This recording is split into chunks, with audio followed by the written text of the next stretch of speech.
দর্শক, দেশের বিভিন্ন হাসপাতালে বাড়ছে ঠান্ডাজনিত রোগীর চাপ। চিকিৎসা সেবা দিতে হিমশিম খাচ্ছেন চিকিৎসকেরা। এ বিষয়ে বিস্তারিত আরো জানাতে কুমিল্লা থেকে আমাদের সাথে যুক্ত হচ্ছেন সহকর্মী মহিউদ্দিন। কুমিল্লার হাসপাতালগুলোর কি অবস্থা দেখছেন? ঠান্ডাজনিত রোগীদের চাপ কেমন?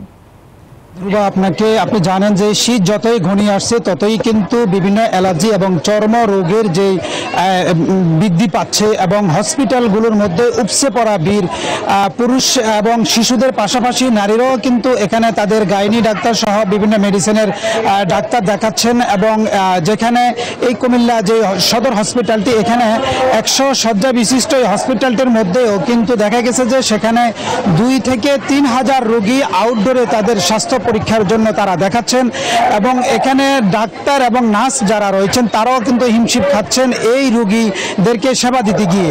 আমি যদি আপনাদেরকে একটু দেখাই যে সকাল 8টা থেকে কিন্তু এই রোগীরা এভাবে সারিবদ্ধভাবে কিন্তু তারা দাঁড়িয়ে তারা টিকিট নিচ্ছে। 5 টাকার টিকিটের মাধ্যমে তারা এই স্বাস্থ্য রোগী দেখাচ্ছেন এবং তারা এখানে যে ডাক্তার রয়েছেন তারাও তাদেরকে সেবা দিতে হিমশিম খাচ্ছেন। আমি যদি আপনাদেরকে একটু কথা বলি, যিনি এই হসপিটালে যিনি আবাসিক যে ডাক্তার রয়েছেন তার সাথে একটু কথা বলবো। এই যে সকাল থেকে রোগীদের উপচে পড়া ভিড়, বিশেষ করে ঠান্ডাজনিত কারণে বা কি ধরনের রোগী এখানে ধন্যবাদ আপনাকে। এখন তো শীতে শুরু হচ্ছে, তাই ঠান্ডাজনিত রোগ যেমন অ্যাজমা, অ্যালার্জি এসব রোগ একটু বেশি বৃদ্ধি পাচ্ছে। আর এছাড়াও আমাদের এখানে সবসময় ভিড় থাকে, কারণ হসপিটালটা শহরে কেন্দ্রস্থলে অবস্থিত, তাই রোগীদের এখানে সবসময় আনাগোনা বেশি থাকে, বিশেষ করে আউটডোর রোগী।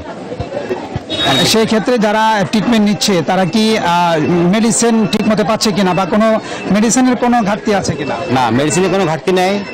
আমার জানা মতো তো সবাই ভালোভাবে পাচ্ছে। মেডিসিন পাওয়ার কথা, আমাদের স্টোর অ্যাভেলেবল মেডিসিন আছে, সাপ্লাই আছে।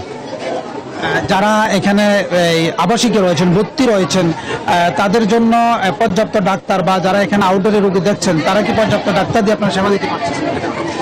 না, আমাদের জনবলের কিছু সংকট তো আছেই, সব জায়গার মতো আমাদেরও আছে।